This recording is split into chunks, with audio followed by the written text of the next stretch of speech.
Без правни и политички гаранции за заштита на македонскиот идентитет, ќе се отвори Пандорина кутија на нови проблеми со Бугарија.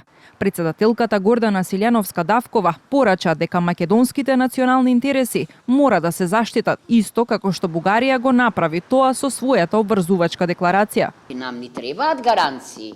До сега не сме имале гаранции и сега ние мора да се само заштитиме. Дури и господинот Антонио Коста во Софија изјави дека да ги спомена уставните измени, но рече мора да има гаранции. Силјановска-Давкова потенцираше дека е изненадена од нацрт заклучокот на Советот на ЕУ, кој треба да биде изгласан наскоро и кој ја афирмира веќе добро познатата позиција на Унијата. Прво уставни измени, па преговори. Сепак, председателката вели, нечуено е ова што ЕУ го бара од нас, бидејќи се коси со основните начела и акти на Унијата, а уште повеќе што овие прашања за нас ги затвори Преспанскиот договор, вели таа. Јасно кажува дека ние немаме уставни проблеми во поглед на заштитата на правата на малцинствата, бидејќи сме ги инкорпорирале во уставот највисоките стандарди,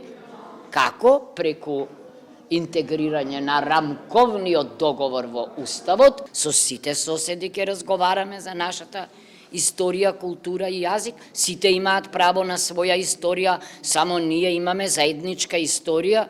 Силјановска-Давкова го посочи создавањето на трет протокол меѓу нас и Бугарија како едно од можните решенија, а потоа и упати критика до ЕУ, која според председателката многу пати покажала креативни решенија, но никогаш кога Македонија била во прашање. Инаку, на вчерашната средба помеѓу министерот за надворешни работи Тимчо Муцунски и високата представничка Каја Калас, од македонската страна беше побарано од Унијата соодветни гаранции и предвидливост на нашиот европски пат, како и решение кое нема да ги загрози македонскиот идентитет, јазик и историја.